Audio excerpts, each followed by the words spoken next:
神呐！给老子滚出来！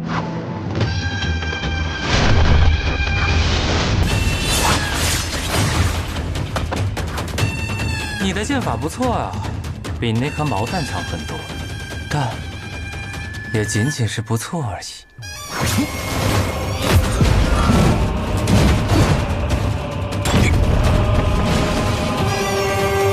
秋叔，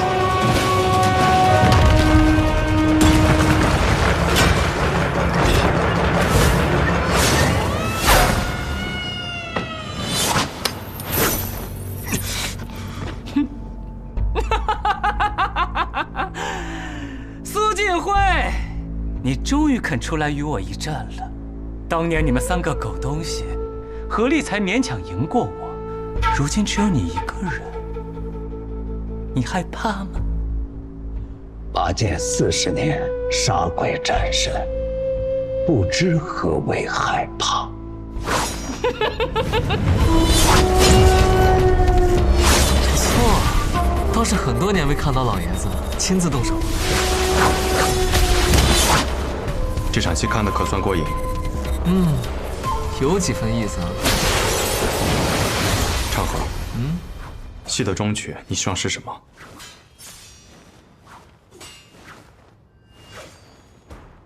你当大家长，我做苏家家主啊？我们不是很多年前就说好了吗？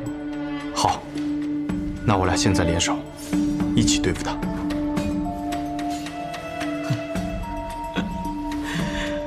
苏沐雨啊，你厉害啊！你现在都学会骗人了。你以为我不知道你在想什么？你想借我退敌，然后把剑给苏家家主。我真服了。炎魔掌！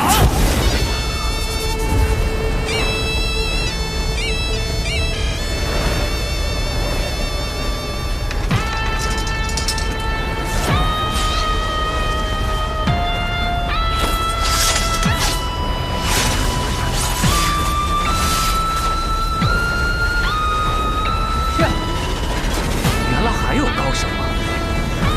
去吧！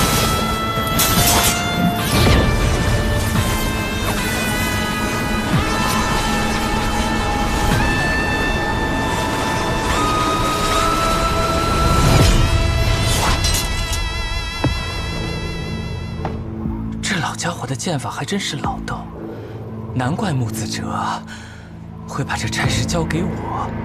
我的炎魔掌，如今可以融入我的刀式。你见过阎王的掌法，你可曾见过阎王的刀啊？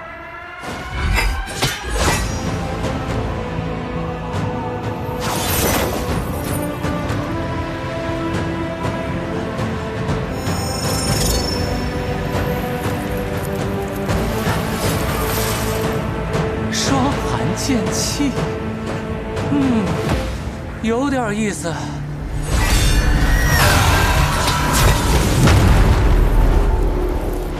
很久以前听说，《西行游记》的画本之中，孙猴子用棍子画了一个圈，任凭圈外鬼神纷扰，圈内仍然是一方安稳的小天地。但不同的是，孙猴子的圈困住了人，而我的圈可随人而行。我在哪里，哪里便是天地。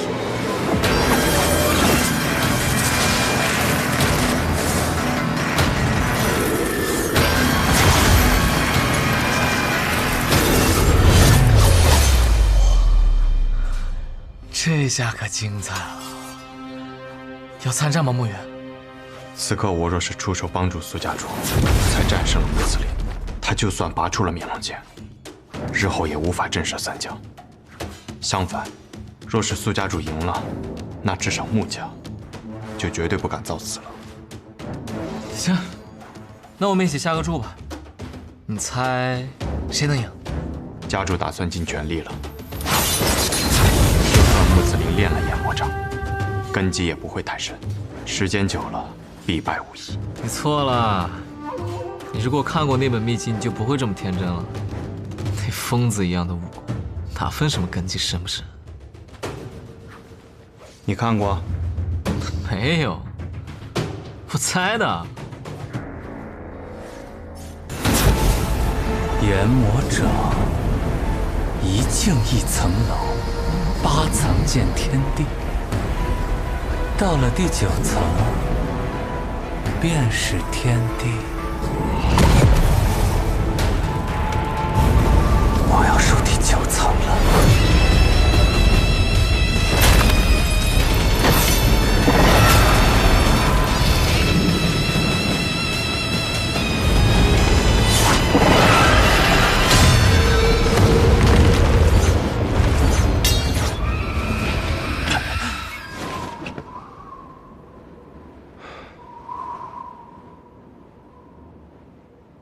我赌赢了。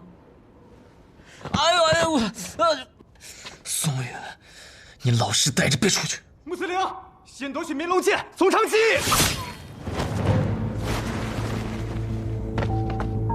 祈祷说，谢家的人，当年3家最强的苏家，如今被一个穆慈陵就打得满地找牙。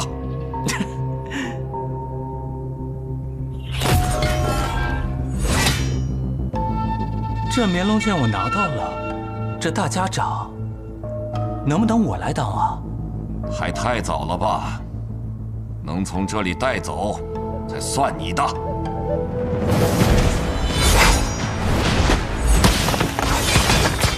饿了，咱们打了，先走一步。有种小计！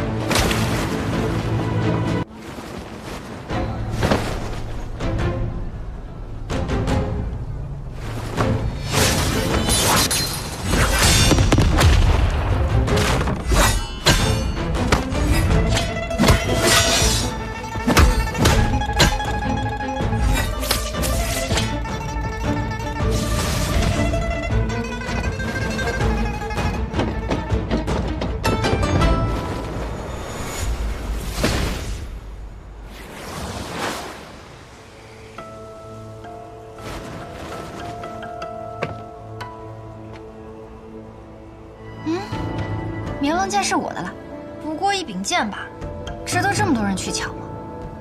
绵龙剑可不是一柄普通的剑，如今3家之乱似乎要失控，还是先把剑带回提魂殿再说。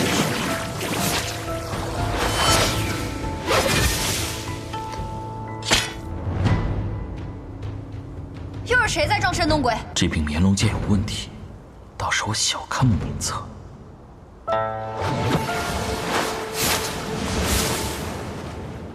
把剑留下。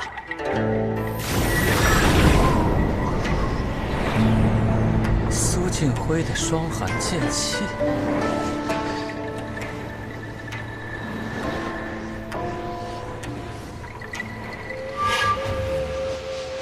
不对，不是剑气，是温家的3丈不留地。世上最难解的毒阵之一啊！这毒，常人只要吸上1口，活不过半个时辰。这女娃娃有几分手段，会我们暗河苏家的武功，还能下温家的毒，也就是你了。那就等，我就不信他不出来。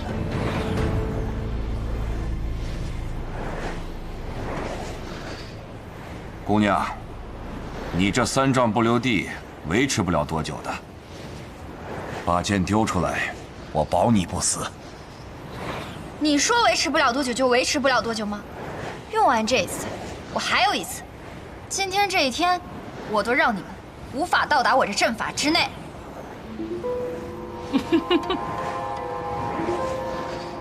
苏墨雨，怎么还不快来啊？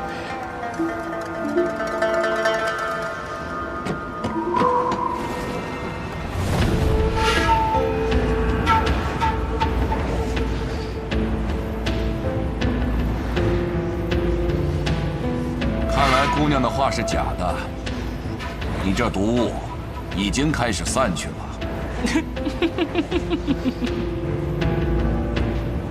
该死的苏沐雨，总是来得这么晚，撑不住了。献给你们，你们方才说的可要算数。不要杀我！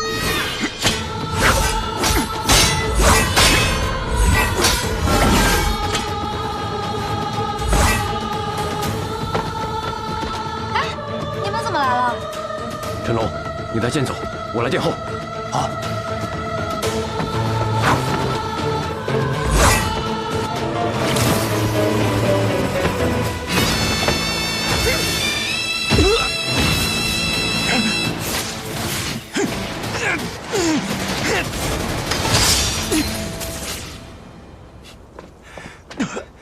陈龙，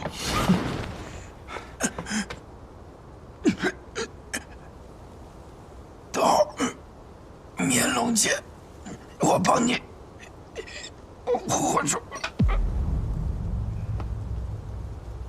陈龙，是木子哲的泥水传心剑，神医。穿心而过，救不活了。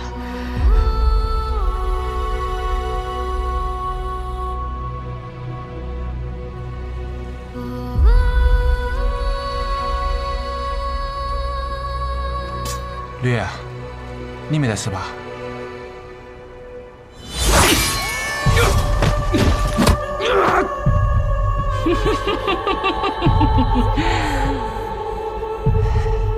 撑伞那小子，你的兄弟已经死了一个了，这里还剩一个。我们做个交易，把剑给我。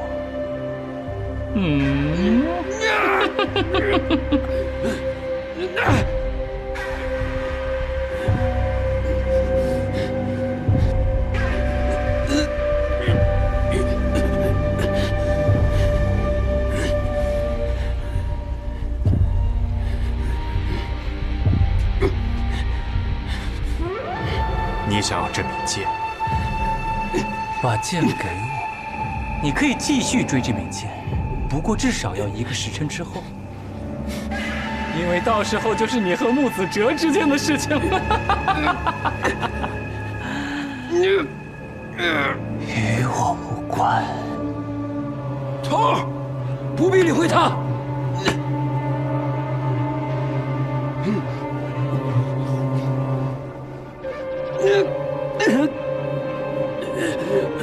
他还是剑。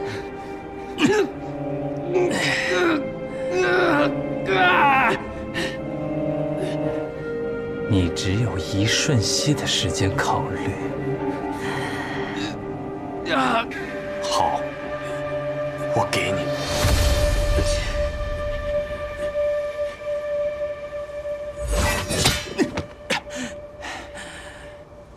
好大的手劲啊！带着这柄剑回到木家，拿给他，然后告诉他，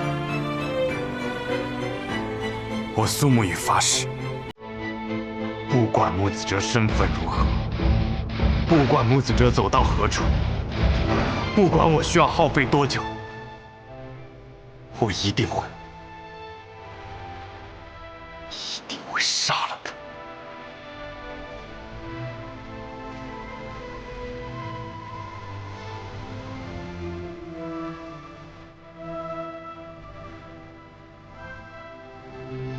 好，好，好，我一定会等的。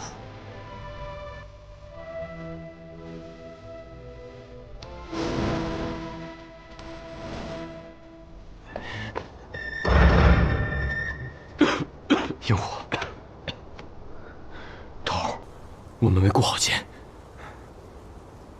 你没事便好。该死！祈祷说，我原本以为你不会参与此事。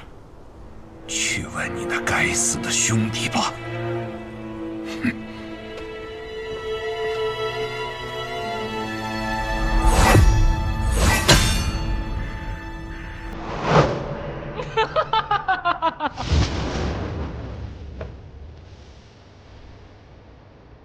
你要的东西，我拿来了。我要的解药的，带你来九霄城的人不是我，你要的东西在他手里。水关，他还没有离开九霄城。在好戏没有落幕之前，他是不会离开的。那么穆家主，哦不对，应该叫大家长了。那么大家长，慈林便告辞了。走之前，有句话有一个人托我带给你。说，我苏沐雨发誓，不管你穆子哲身份如何，不管你穆子哲走到何处，不管我需要耗费多久，我一定会杀了你。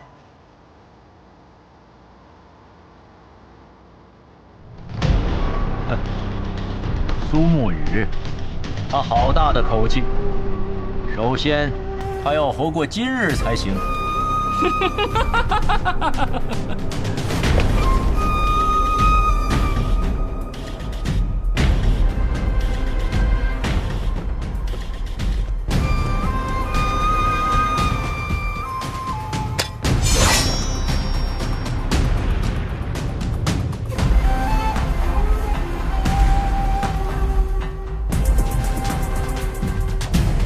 炎龙剑已归穆家所有。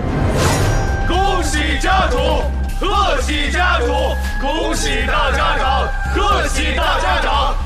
好，我们现在即刻返回宗门。是。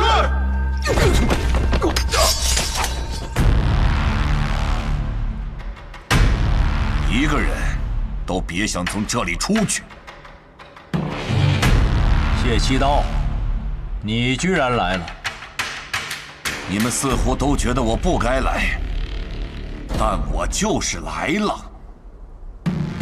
绵龙剑已经在我手里，我现在是暗河的大家长。笑话！连暗河中的3岁小儿都知道，握住绵龙剑算什么？你还得有命回到宗门。没有提魂殿3关的认可，算个屁的大家长！不过可惜了，你走不出九霄城，甚至走不出这间院子。就凭你？当然，还有我。谢爸。穆子哲，我们终于在九霄城见面了。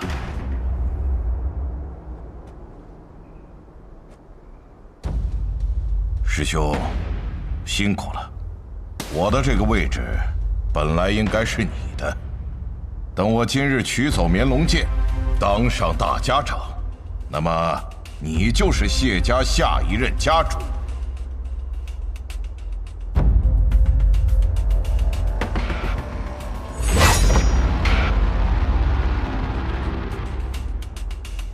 看来无需我出手，就有一场好戏看了。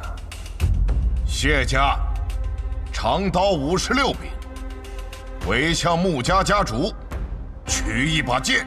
取剑？你可知道为了夺取绵龙剑，穆白死了？我知道，可是人又不是我们谢家杀的，更何况我最喜欢的弟子也死了。你我相识多年，虽不同路，但也有过多年的情谊，何必落得个兵戎相见的下场？我看这样，等我当上大家长，封你做2家长，然后我们一起将苏家灭了，如何？可笑！你当提魂殿是摆设，大家长的位置我要定了。他奶奶的，真是个木鱼的脑袋！暗河3家冲锋陷阵，都是由我们谢苏2家来做，而你们穆家只不过是躲在别人背后隐忍的鬼。你有什么资格坐在这个位置啊？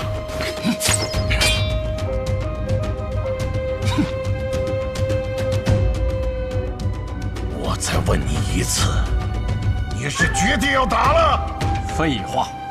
好，兄弟们，将姓穆的都给老子宰了！是。对阵，不虚。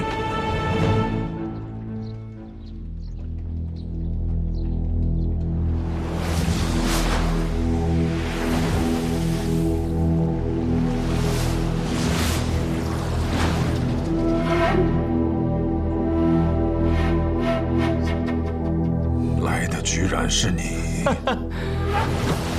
天官赐福，地官赦罪，水官解厄。如今暗河混乱如斯，自然得由我来消灾除恶。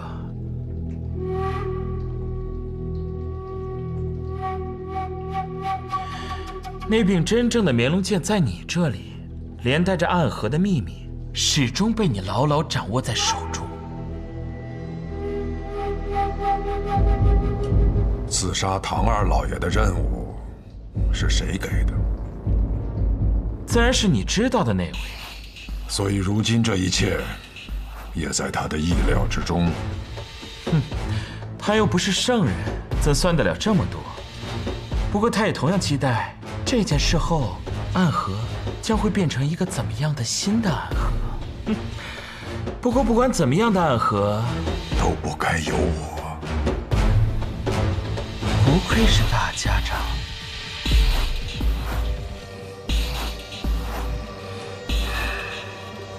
我可以去家园。家园？哦，是那个传说中暗河唯一的净土。真正能让人放下屠刀，过平凡人日子的那个家园。换一个人说出这样的话，我都不会觉得可笑。可你是大家长啊，你应当知道，家园是从来都不曾存在的，那只是一个谎言。我做了30年大家长，比离任那些时间都长，所以我也做了很多他们未曾做到的事情。原来你真的背着我们，偷偷建了一个这样的地方。这就是你给自己安排的退路。你是要忤逆三观？不对，你这长风，雪落一枝梅的毒竟然真的被解了。我做了30年大家长，唯一一件没有做过的事情，便是认输。你们想用我的死学习出一个新的暗河，可我却觉得，只有你们死，暗河才会拥有新的未来。如你所说，我身上的毒已解开，你不是我的对手。哼，我想你应该明白，暗河从来不是你的暗河，也不是我们提魂殿的暗河，它只是一柄握在别人手中的刀。我们没有决定它的资格，只有握刀的人才有。我这30年要改变的就是这件事。虽然我没能做到，但总有人最终可以做到。那便恭候。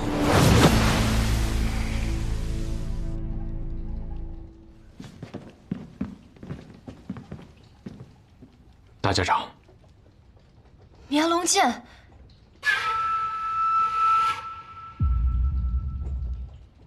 绵龙剑怎么会在这儿？暗河历任大家长手里都掌握着2把绵龙剑，2把剑由同一块云铁铸成，唯一的不同是我手里这把剑还藏着暗河的秘密。交给你的那把剑，若是苏晋辉当真能握住，那就等他平定了暗河的动乱，届时我会将这把剑也交给他。如果他握不住，那么那把绵龙剑必将会彻底燃起3家家主的野心，而这些人终将会被他们自己的野心所吞噬。只有当他们退了，那些更有希望的年轻人才有上位的机会，才有摆脱控制的可能。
他这么厉害，一定知道这把指尖刃不见了，也知道是我拿的，但是没有管我要，那就是默许了。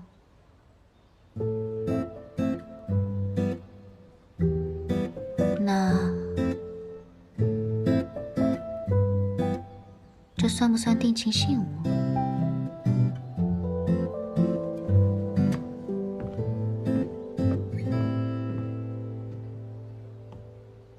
你醒了？你怎么才回来啊？出去这么久，我都要饿死了。好了，就自己下楼吃饭。谁说我好了？我还需要人照顾呢。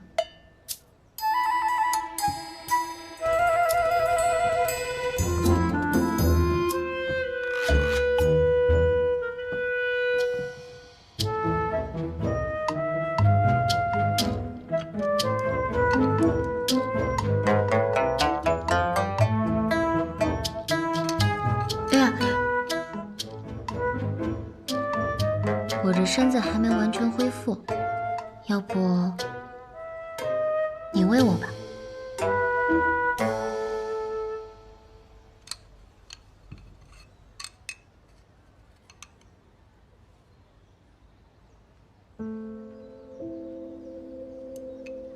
今日怎么对我这么好啊？好好吃饭，别说话。我知道了，你要走了。我迟早是要走的，更何况你的伤也好的差不多了。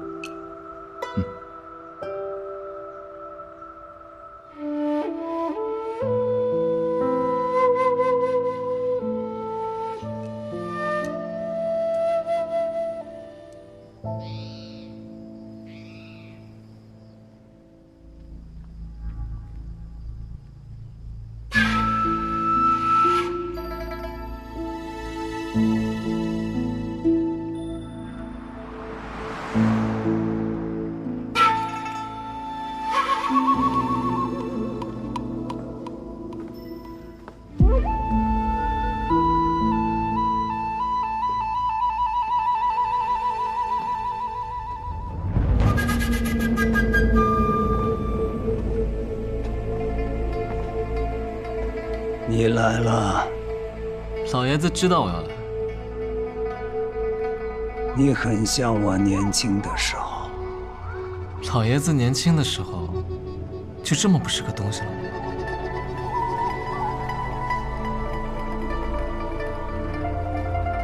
你似乎很不喜欢表现出自己最真实的样子，是怕被人看穿吗？以前的你一直被我压着，不敢冒头。如今我的锐气已去，是不是觉得自己的机会到了？老爷子既然这么喜欢算计人心，那不如算一算，我进来是打算做什么？你想要苏家家主的位置，苏长河，你只是无名者，无名者苏沐雨没有继承大家长的资格，你也一样没有继承苏家家主的资格。唉，被小瞧了呀！区区苏家家主之位，我苏长河看不上。我要做的，是一件暗河几百年来从未有人做过的事。我要实现的，是暗河所有人都无法想象的宏愿。我要改变暗河。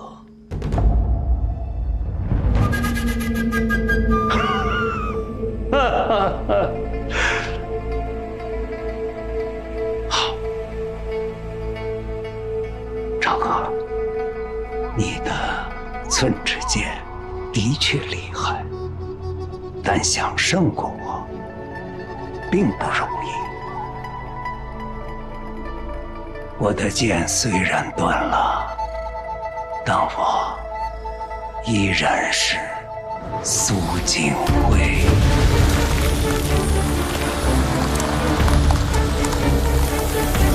五爪之虎，无尽之龙，不在话下。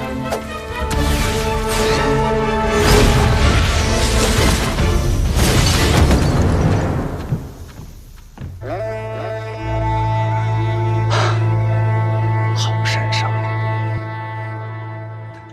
当年若不是我苏家，你们俩早死了。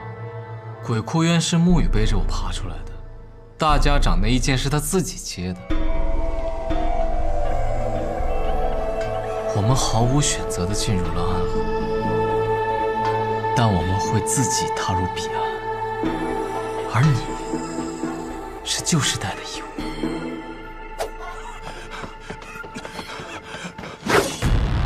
你受了内伤，不是我们的对手。苏长离，暗河的天要变了。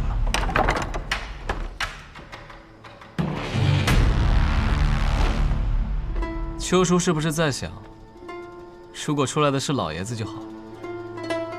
你执行过那么多次天字级的任务，每一次出手都定有必胜的把握。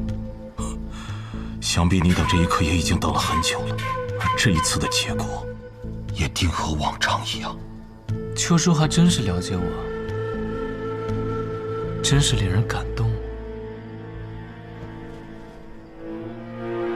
我花了整整6年的时间集结起了这个组织，它的名字叫做彼岸。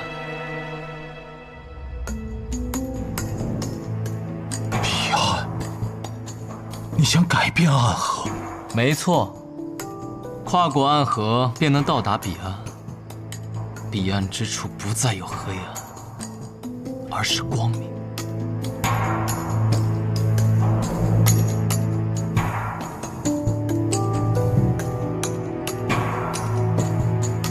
听起来很振奋人心，不是吗？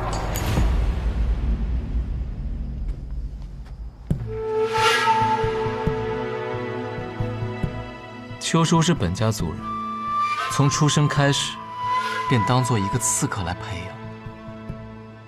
当真会有人愿意作为一个杀人的工具而出生吗？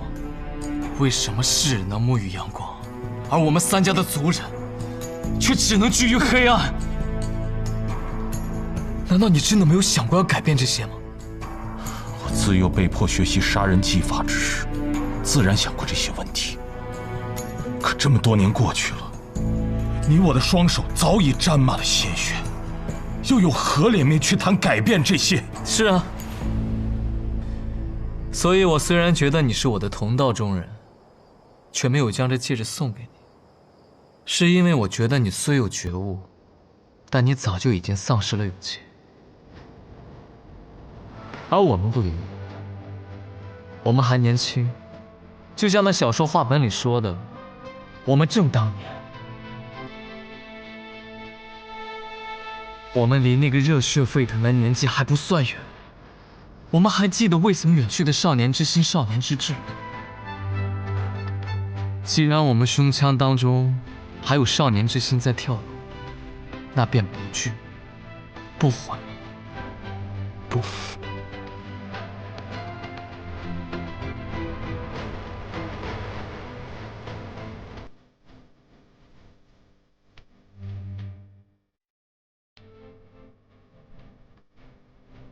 你杀了老爷子吗？秋叔，你是个不错的，是在这个污秽不堪的暗河之中少有值得被尊敬的。新的暗河不再需要苏建，他没有死，你带着他离开吧，好好活着吧。或许有一日，你再在江湖上听到暗河的名字，会有一些惊喜。好，我等着。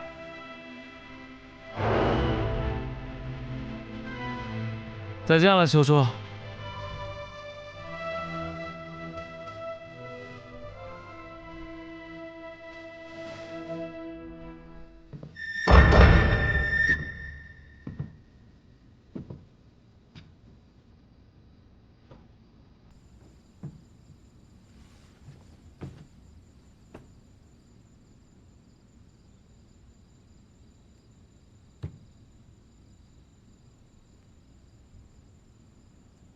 大哥，苏家其余弟子已被控制。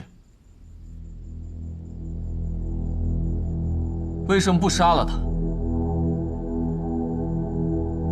是啊，为什么呢？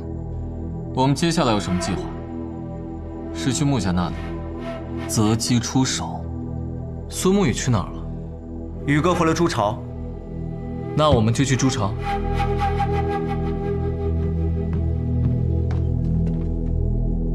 炎龙剑被穆慈灵带走，现在在穆家手里，我们去朱巢又有何用？如今谢家已经去围堵穆家驻地了，我们何不趁他们两败俱伤之时抢夺绵龙剑？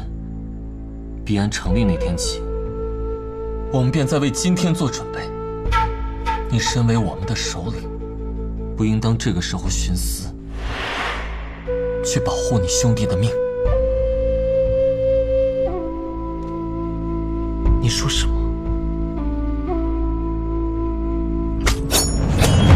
大战在即，不要起冲突。你若杀了我，又何谈新的暗河？你难道现在还想将大家长的位置留给他吗？你给我听清楚了，依据苏沐雨的性格，除非他死了，不然无论如何都会把那把剑追到手。他既然选择没有去追穆斯林，而是回了朱巢，那就说明那把剑一定有问题。也就像谢霸那样的傻子才会去跟穆家拼个你死我活。你如果也这么蠢的话，那你就去陪葬吧。既然如此，说清楚就好了，何必这样？大哥，另外，有句话你确实说对了。苏沐雨这条命我还真就保下了，任何人都可以死，唯独苏沐雨不行。不行就是不行，除非我死了。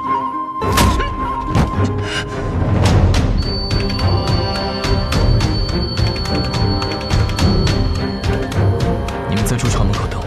是。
银虎，大家长，一会儿若情势危急，你带神医先行离开此处。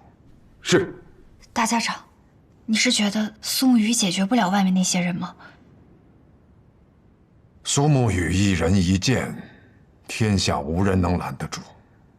可这世间之事，从来都不是一人一剑便能改变的。可是，有克制了。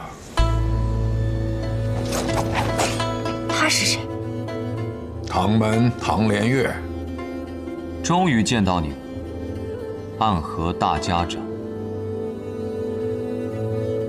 天启城玄武使，我也是久仰大名。为何所有人见到我，都要称呼我为天启城玄武使？我来此杀你，只是为了报我二叔的仇，与天启城无关。你还是太过年轻了。你二叔唐二老爷早已不插手江湖之事，甚至连唐门都不愿意待，一个人躲到孤冷偏僻的寥落城独居。这样一个人，又为何会有人要暗河大家长出手，亲自杀他？谁找的你们？此刻不提主顾名，这是规矩。我只能告诉你，唐二老爷在现在的唐门中是最支持你的人。唐门召你回蜀中，你不愿。门中长老，只有他是站在你这边的。我明白了，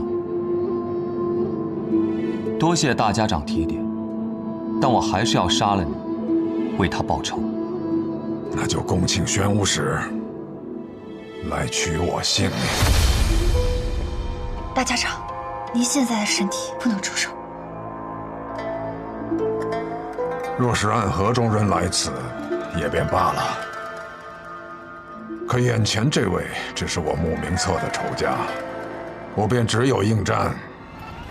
更何况十二萧根本不是他的对手。即便是濒死的老虎，我亦有我的尊严，亦有大家长应尽的责任。不要动，退下。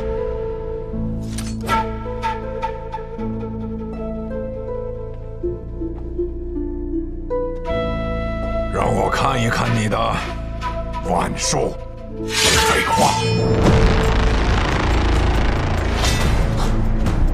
有人比我们提前动手了。我们现在要进去吗？静观其变，先等大哥回来再说。不愧是我的好兄弟，你还真是了解我，居然在我要做最重要的事情前约我出来一见。我有东西给你。嗯，如果可以，我希望是绵龙剑。去天启城吧，只要你踏足天启，那座城就会有人找上你。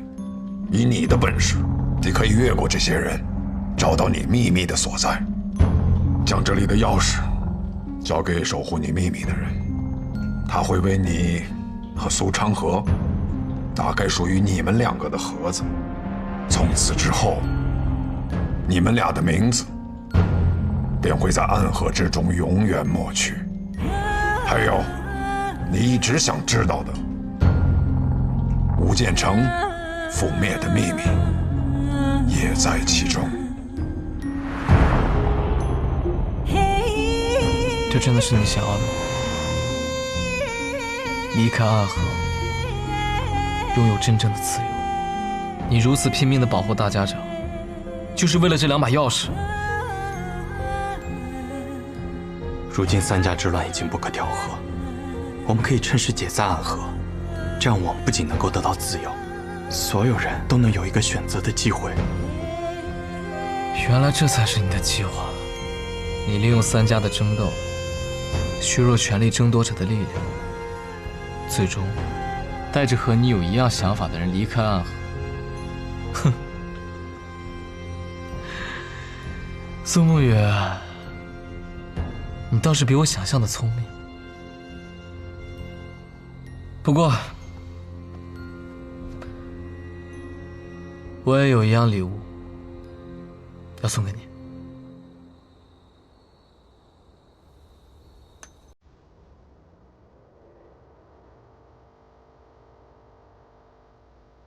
彼岸，跨过安河，便能到达彼岸。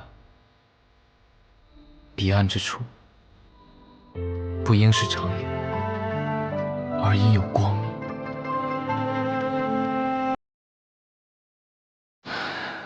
还记得当年你我一起出完任务，路过苍兰江的时候，那一天你望着江面问了我一个问题，说我们何时才能到达彼岸？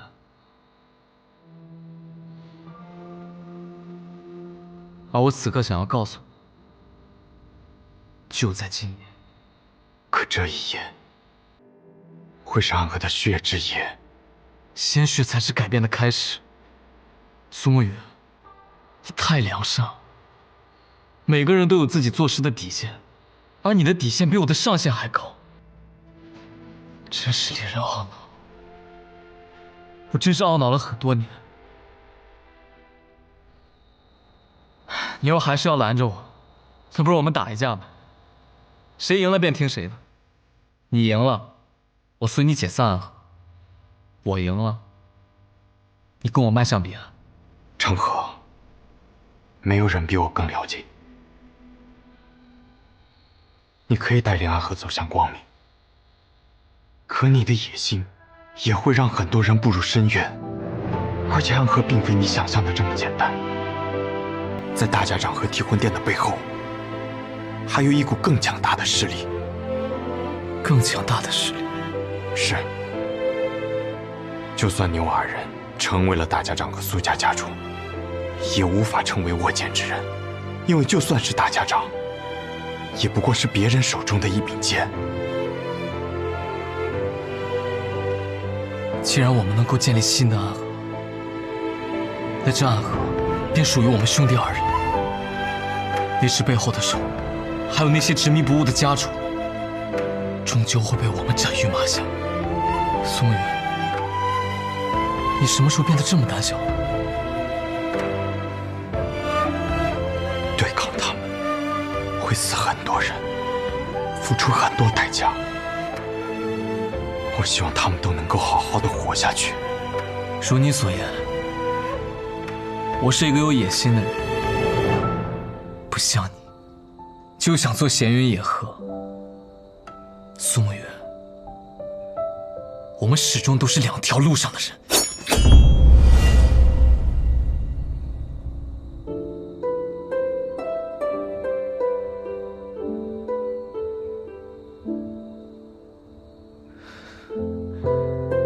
你说你想在暗河里做个好人，这很天真。你不想杀的人，我替你杀；你不想承担的罪孽，我来替你承担。甚至你想离开暗河，我也可以为你铺路。但唯独你死了，我不能为你送葬。即便他们叫我送葬师。还记得你我二人走出鬼窟院时，我对你说过的话吗？只要足够强，便有资格天真。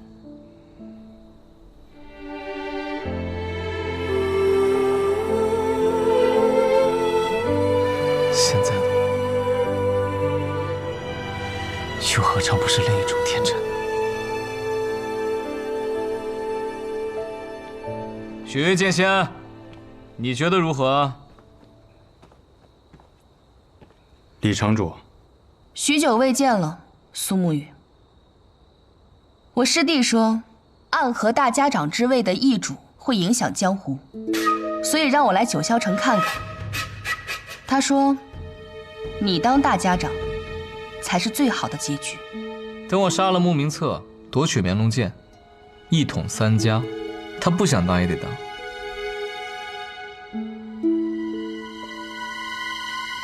我信你，你虽然很坏，但是言出必行。你眼光真不错，你替我拖着他，我去办正事。但但我现在看到了更好的结果。什么？苏沐雨说的解散暗河，这个江湖没有暗河，才是真正的好，大好。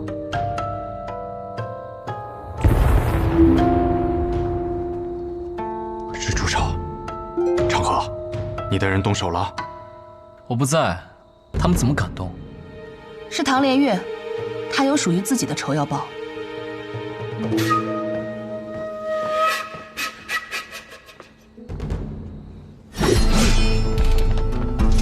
天雷无望，可惜今夜天晴无云，不然引雷而下。大家长，你已经是个死人了。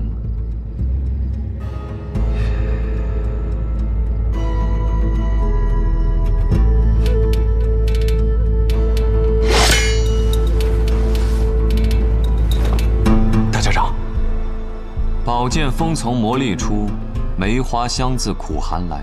这雪落一枝梅最独特的性子，便是它如梅花一般的坚韧。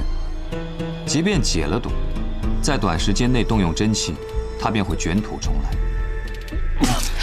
看来雪落一枝梅已经复发了，不需要我动手，你也马上就要死了。才刚解的毒，经此一战，神仙难救了。如此，唐连月便告辞了。黄泉路上，还请大家长好走。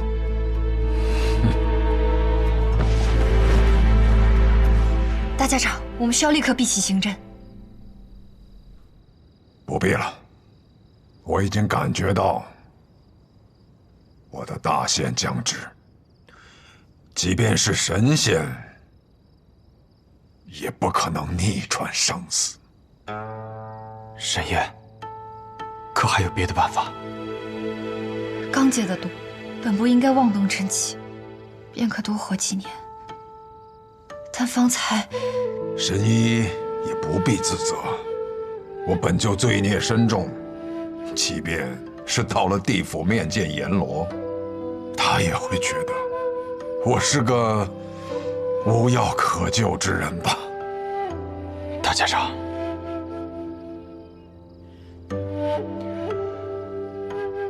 沐雨、长河，你们二人随我来，我有话对你们说。其他人在此等候。是。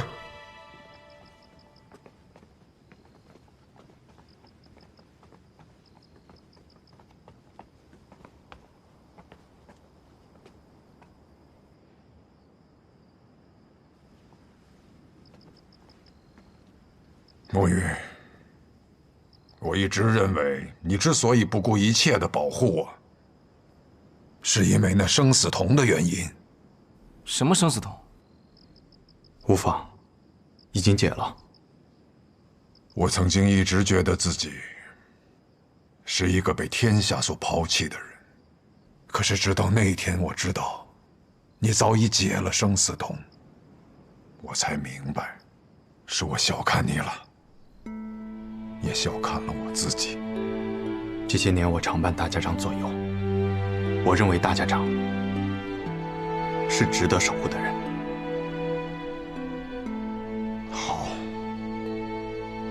很好。我年轻的时候跟阿可亲如兄弟，就像你和长河一样。后来为了争夺大家长的位置，我失去了很多。阿珂也独自一人来到了这朱朝。我原本以为他也抛弃了我，可没想到，到最后还是他舍命救了我。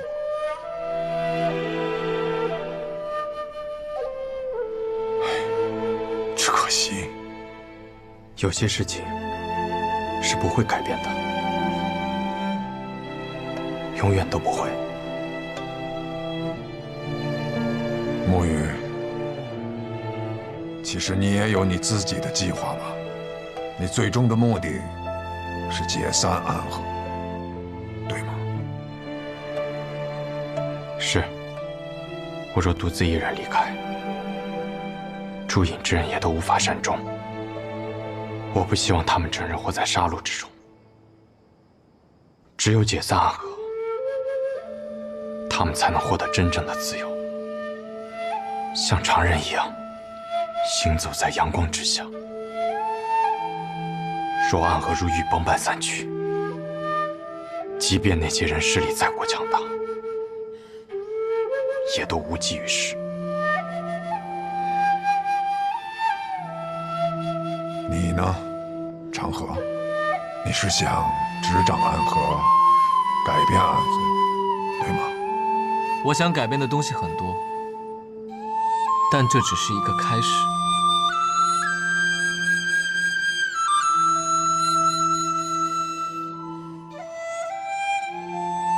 我可以把这柄剑交给你，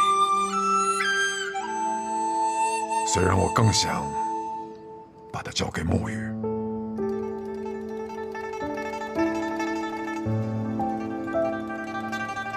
我年轻的时候也曾和你有一样的想法，可是你现在还不知道，你要做的事比你想象中的还要难上很多。你要打败的人不仅是苏锦辉，也不仅是我，而是那些比我们要强大、要可怕数倍的对手。我和苏沐雨联手，就还没有输过。区区提魂殿，不足挂齿。提魂殿，那不过是他们设在暗河中的傀儡罢了。几百年了，世人皆知，暗河是全天下最可怕的杀手组织。可是暗河的真相，就连暗河当中的刺客都不知道。所以暗河的真相究竟是什么？暗河的真相，岂能是这三言两语能讲清楚的？秘密就藏在我房间的密道里，待我死后，你们尽可去看。不过不看也无妨，当你手中真正握上这把绵龙剑的时候，他们自然会来找你。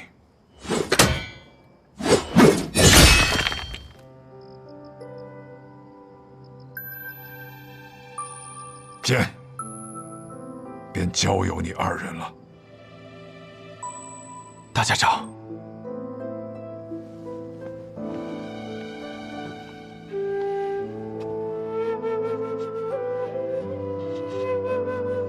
沐雨，我始终觉得，自从我当上大家长之后，虽然我拥有了暗河无上的权力和荣光，但我更像被三家所抛弃的孤魂野鬼。直到前几日，看到阿珂为我去赴死，看到你解除了毒术，却依然护我周全，我才明白，其实我并不孤独。沐雨，谢谢你这些年伴我左右。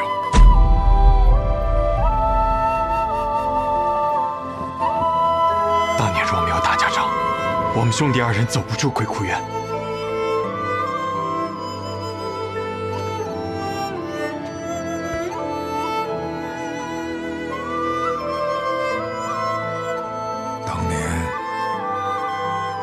只是想利用你们二人的力量罢了。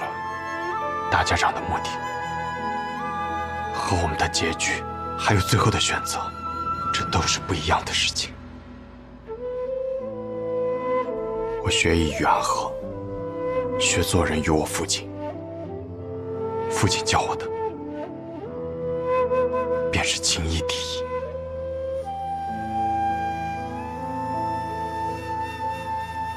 情义。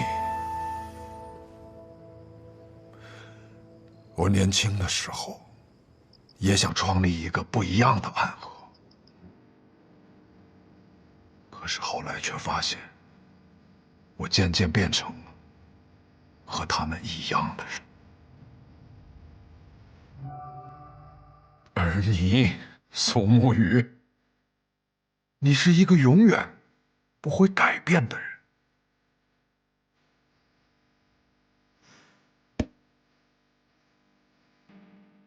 走吧，走吧。待你们走后，我会燃起一把大火，将我和这整间猪巢都一起焚没灰烬。你们不必多言，这是我自己的选择。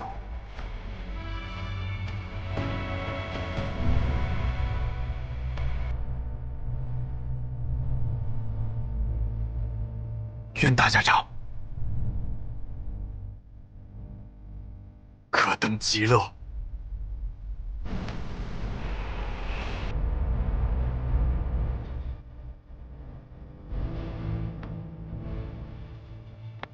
我以为你会劝我再去找神医治一治。每个人都可以有自己的选择，每个选择都有自己的意义。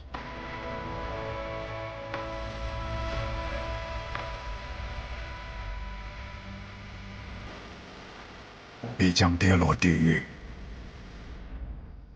那便希望我们不会再见。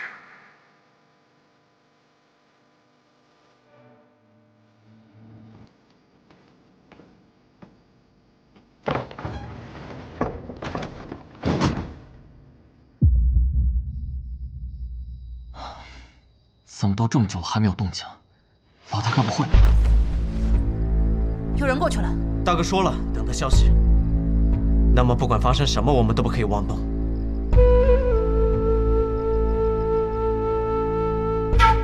这世上，只有你要拿这柄剑，我会让给你。其实我觉得，你比我更容易获得大家的支持。毕竟朱颖12孝肯为你卖命，而彼岸的众人只会对我拔剑。我们就像说好的那样，你做大家长，我做苏家家主。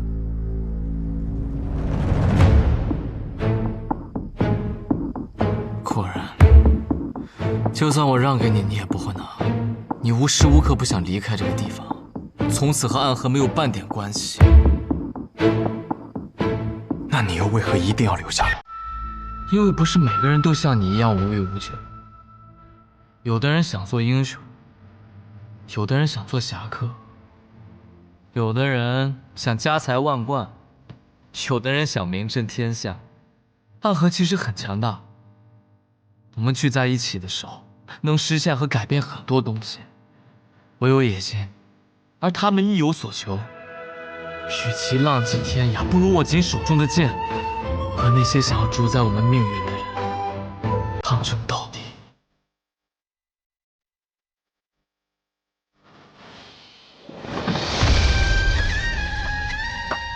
说得好，把这些人都杀了，你就给我解了这奇毒。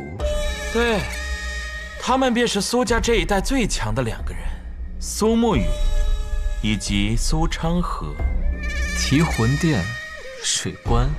方才你那段话说得很好，只是很可惜。可惜什么？可惜你并不是我们的选择。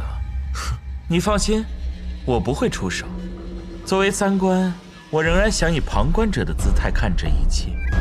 虽然你们很强，但仍然不会是穆慈林的对手。昌河说的话很多我都不认同，但方才有一句，绝非虚言。我们2人联手，还从未输过。18剑阵，起！